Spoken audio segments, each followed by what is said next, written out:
Next topic is principles of learning. Learning happens based on certain principles. One of the important principles called as law of effect. Edward L.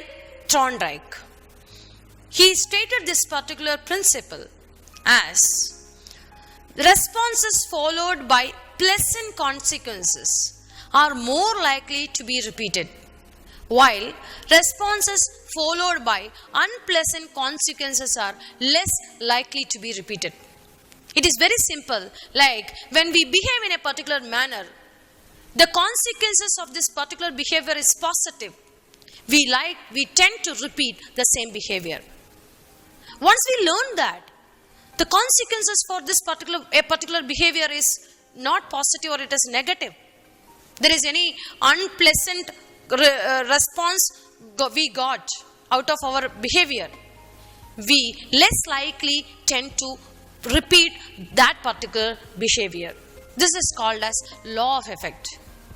Next is reinforcement. What is reinforcement?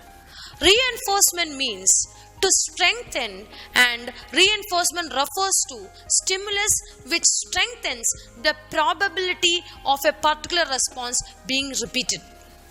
There are mainly two types of reinforcement: positive reinforcement and negative reinforcement.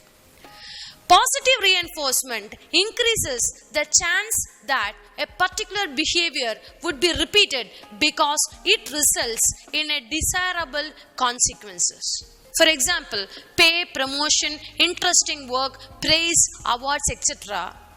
are the positive reinforcement an employee will be getting. When he is getting this positive responses or desirable consequences, he is likely tend to repeat his particular behavior, which will lead to performance. Next is negative reinforcement. Negative reinforcement also increases a particular behavior, because when we say reinforcement, it is a stimulus.